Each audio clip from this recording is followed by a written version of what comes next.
Hello everyone, Social Coach Michael Knight here, and today we're going to be breaking down the now infamous confrontation between Will Smith and Chris Rock. Oh, wow! Wow!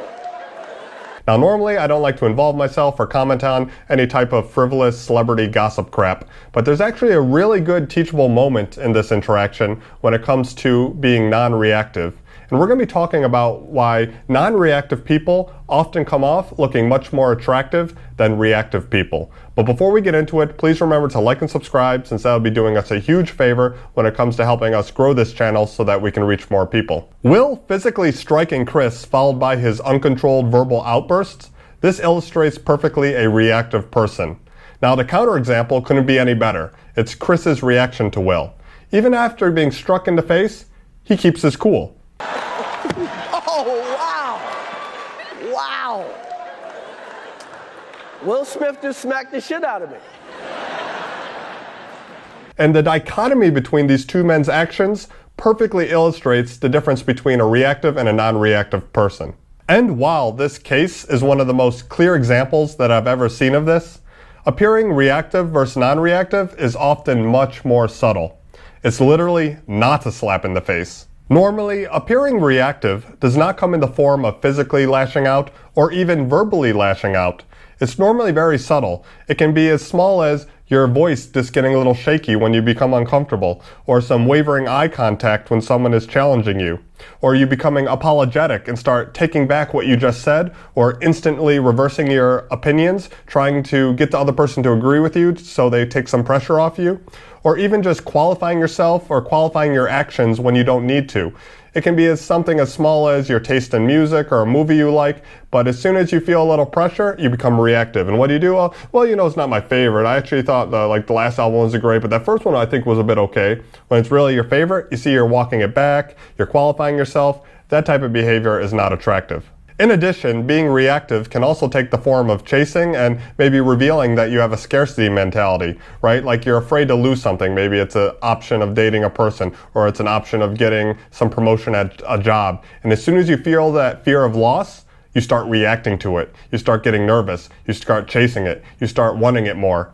And often that very behavior is only going to push that thing farther away from you and make it less likely that you're going to achieve getting it. And none of these type of behaviors is going to make you look any more attractive. What I really like about Chris Rock's reaction is that while he's naturally a little bit shaken, he still holds a really strong frame that projects that he's not the person in the wrong. His strong frame communicates that it was Will's actions that were overzealous and inappropriate. He doesn't allow himself to get sucked in to Will's energy and frame. And if he did, he might have very well lost the interaction and came off looking worse. If he lowers himself to Will's level, gets confrontational, and then loses that confrontation, he could come off looking like the loser. But by keeping your cool and keeping everyone in the audience, and in this case it was a literal audience, tuned into the world through your frame, you can come off looking better, just like Chris did. This type of reaction that Chris demonstrates is actually a really powerful tool that you can use in many different circumstances. For example, even when it comes to approaching people and starting conversations with strangers. Let's say you go up to a group of girls and you start talking to them, but they kind of have a look on their face like, who are you? Kind of ignore you, just thinking that you're going to then just walk away, get nervous and walk away. But you stay there for 30 seconds, confident, and just keep the conversation going, where you're showing you don't need anything or something like that. And they might actually reevaluate their initial perception of you. Because what they're thinking is, oh, here comes another guy, he's probably drunk, he's going to hit on us, but we'll just ignore him for 10 seconds, he'll get nervous, and then kind of just walk and back away, back to his friend group. But if you stay there and you're like, hey guys, anyway, and you just keep talking like you're normal, and you just keep talking like it's completely cool that you're there. Why wouldn't they want you there? Like, you're just bringing fun, you don't want anything from them. And they see that, you can have such a strong frame, you can bring them into your energy. This is one of the biggest epiphanies that I had when learning social skills is, wow, I actually can turn a situation around by my reaction to their reaction. Because everyone thinks it's like a binary thing. You go up and it's a yes or no and that's it, game over.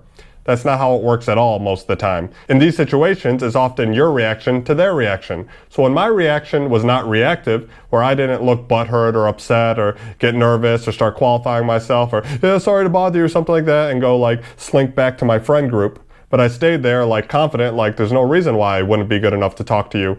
They actually reevaluated and warmed up to me, and invited me to sit with them. Another good example is how you react to a person who maybe gets a little combative with you or tries to put you down or diss you in front of a group to try to break your confidence and make you look worse, right? Often because they want to make themselves look better. Well, often the best reaction is no reaction again. And if you can kind of have the type of reaction that Chris did of like bewildered amusal, that the person would even think that's an appropriate thing to do. Wow, dude. It was a G.I. Jane jump. Again, you can bring everyone into your frame. When you can kind of laugh at the person after they diss you and you're like, really, man?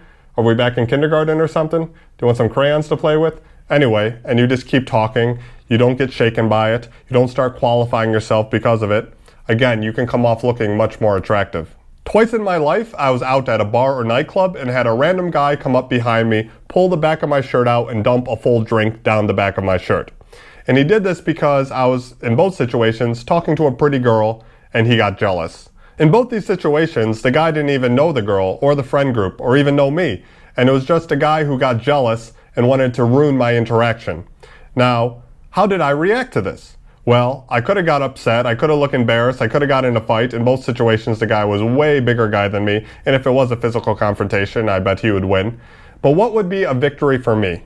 A victory for me would be not letting this random stranger ruin my interaction with this girl, keeping the reaction going positively, getting her information, and then later dating her. And that's actually what happened in both situations. I just kind of looked at the guy, amused and bewildered, then looked at security and was like, excuse me? Yeah, this guy poured a drink down my back, and the security just took the guy out. I then untucked my shirt, let all the ice cubes and drinks splash onto the floor, and continued my conversation with the girl like, anyway, blah, blah, blah, blah, blah. I didn't let it ruin my night.